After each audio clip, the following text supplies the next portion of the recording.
मित्रांनो, बांधकाम कामगारांसाठी खुशखबर आहे, कारण आता बांधकाम कामगाराला डायरेक्ट पैसे येणार आहे. याबद्दल नवीन जी.आर. आला आहे. तर काय आहे संपूर्ण माहिती बघण्याकरिता व्हिडिओ पूर्ण पहा. आणि मित्रांनो, अशाच माहितीसाठी चॅनलला सबस्क्राईब करून प्रत्येक कामगारापर्यंत शेअर नक्कीच करा. आणि मित्रांनो, व्हिडिओच्या शेवटी सर्व व्ह्यूअर्ससाठी एक मेसेज आहे. तर चला पूर्ण माहिती पाहूया.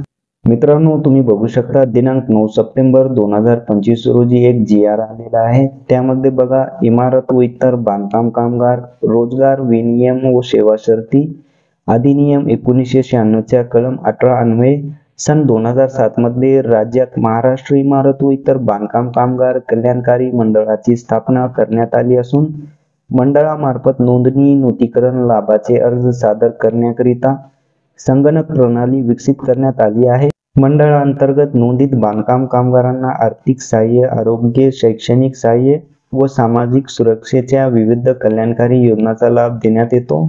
म्हणून नोंदणी नूतनीकरण लाभाच्या डीबीटी इन मनी अर्जावर निर्णय घेण्याकरिता स्थानिक संनियंत्रण समिती, विभागीय संनियंत्रण समिती गठीत करण्यास सादर शासन निर्णयान्वये मान्यता देण्यात येत आहे. म्हणून मित्रांनो, आता बांधकाम कामगाराला लाभाची रक्कम डीबीटीच्या माध्यमातून मिळू शकते. यामध्ये बघा, कार्यपद्धती काय आहे. बांधकाम कामगारांना वारसदारांनी नोंदणी नूतनीकरण व लाभासाठी अर्ज सादर केल्यानंतर तालुका बांधकाम कामगार सुविधा केंद्रातील कर्मचाऱ्याकडून सदर बांधकाम कामगाराच्या कागदपत्राची तपासणी करण्यात येईल.